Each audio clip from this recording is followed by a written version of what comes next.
wassalatu wassalamu ala sayyidina Muhammadin wa ala alihi wa sahbihi ajma'in. Amma ba'du. Pertama-tama marilah kita panjatkan puji syukur kehadirat Allah Subhanahu wa taala yang telah memberikan kita kesehatan, kesempatan sehingga kita bisa berkumpul di rumah Allah ini. Salawat beserta salam marilah kita sanjungkan ke junjungan alam yakni Nabi besar Muhammad sallallahu alaihi wasallam. Dan tak lupa pada keluarganya, para sahabatnya, para pengikut beliau. Mudah-mudahan kita dicatat sebagai umatnya. Amin amin ya rabbal alamin. Saya tidak akan mengucapkan lagi, langsung saja saya bacakan makalah yang ditulis oleh Umi Sariani SPDI yang berjudul Wajib Memilih Seorang Pemimpin. Ibu-ibu sekalian, mohon maaf sebelumnya jika saya memaparkan kajian ilmu mengenai kriteria seorang pemimpin yang harus dipilih dan apa hukum memilih seorang pemimpin, mulai dari kepala desa sampai di atasnya. Tentu bagi kita yang memahami ilmu qiyas, Rasul pernah bersabda tentang masalah memilih jodoh bersama, maka pandanglah agamanya.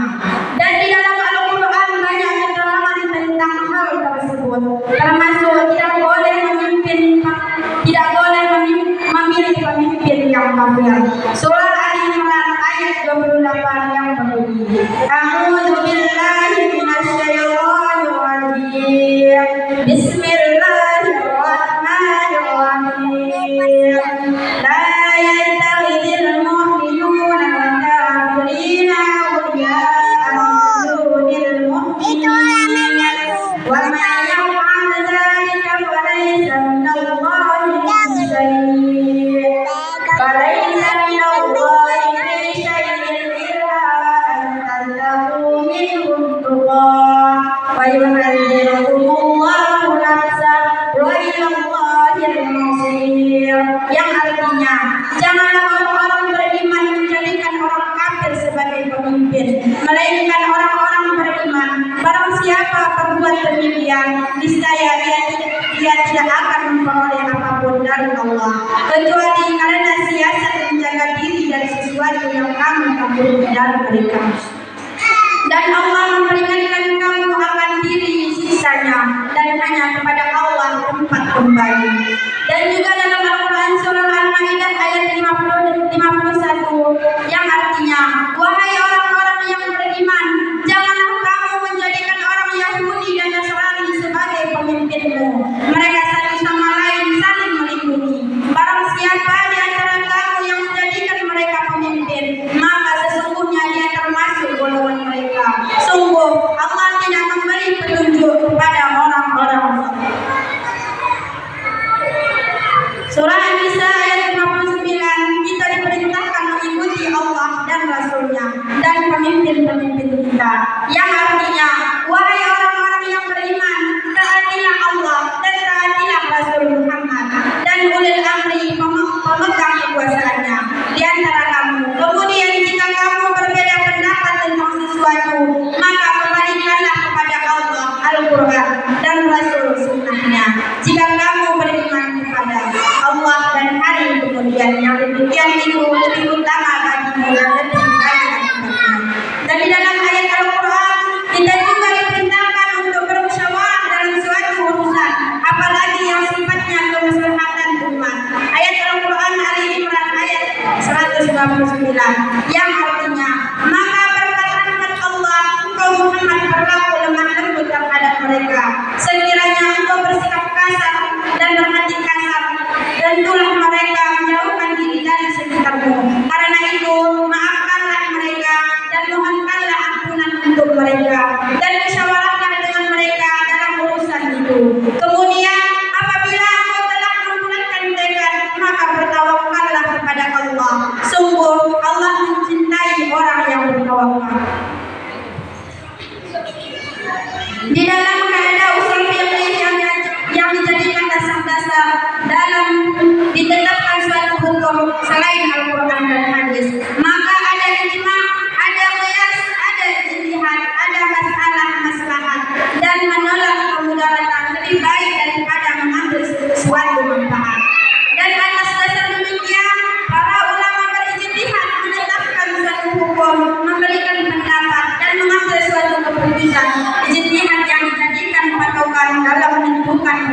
tersebut. Dan teman kita bermusyawarah tentu tidak sembarangan, karena dalam Al-Quran diterangkan dalam surah At-Taubah ayat 119 yang artinya, wahai orang-orang yang beriman, bertakwalah kepada Allah dan bersamalah kamu dengan orang-orang yang benar. Dan juga surah yang lain Al-Ankabut ayat 69 yang artinya, dan orang-orang yang berjihad untuk mencari keredaan kami akan tunjukkan kepada mereka jalan-jalan kami. Dan sungguh Allah beserta orang-orang yang berbuat baik. Saudara-saudaraku, kita berkeyakinan para ulama kita, guru kita, khususnya orang yang benar, karena mereka pewaris para nabi. Sebagaimana sabda Nabi, al-ulama'u warasatul anbiya, ulama itu pewaris nabi.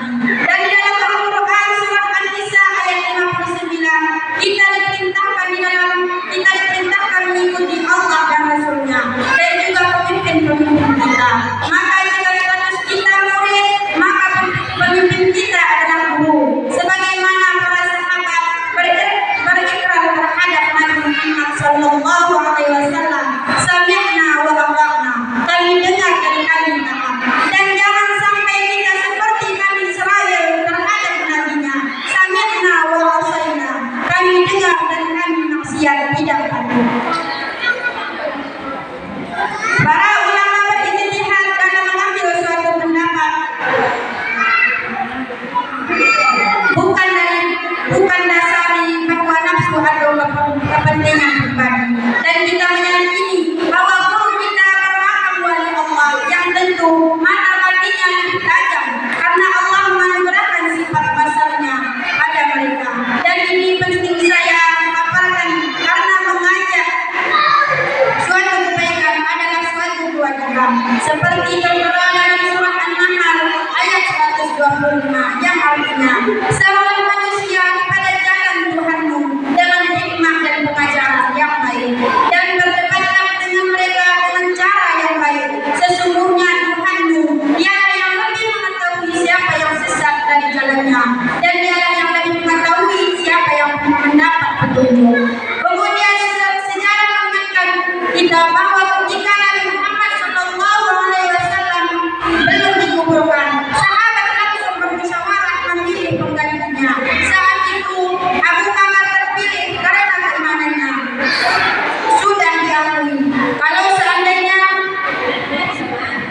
seandainya ditimbang keimanannya dan iman seluruh hamba Allah di bumi, tetap imannya yang paling tinggi, dan beliau sahabat terdekat Rasulullah. Ini menunjukkan betapa wajibnya menentukan pemimpin yang telah kita bertanggung jawabkan, sebagaimana hadis, kullukum ra'in wa kullukum mas'uli an ra'iyatihi. Setiap kamu itu pemimpin, dan setiap kamu akan ditanya mempertanggungjawabkan daripada kepemimpinan kamu. Dan dalam Al-Quran surah An-Nahl ayat 70, Allah memerintahkan orang-orang yang menjadikan agama sebagai mainan.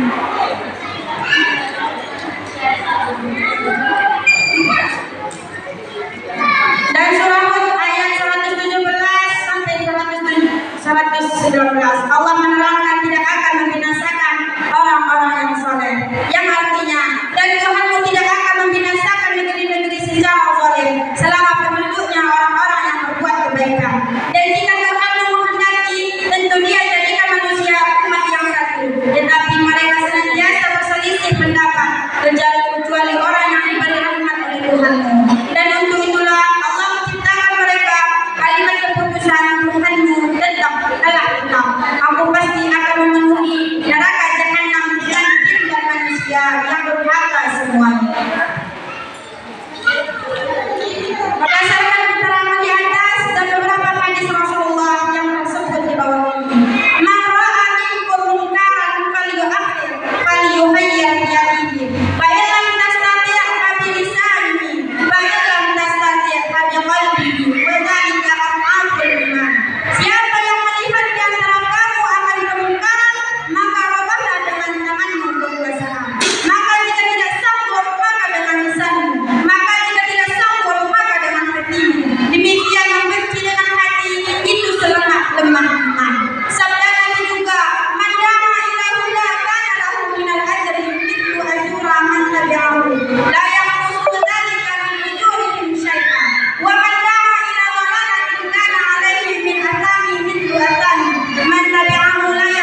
dunia tanpa mengurangi sedikit pun pahala-pahala mereka.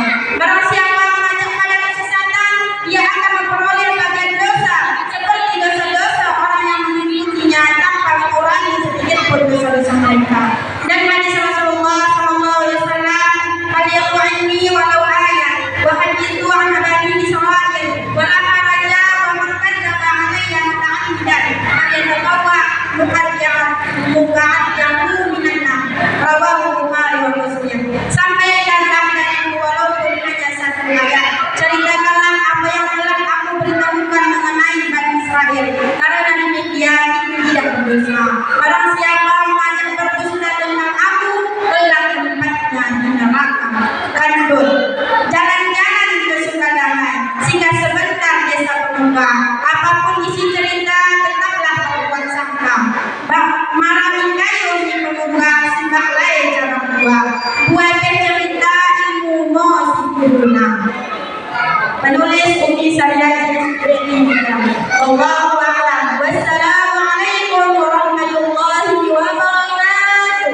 Waalaikumsalam.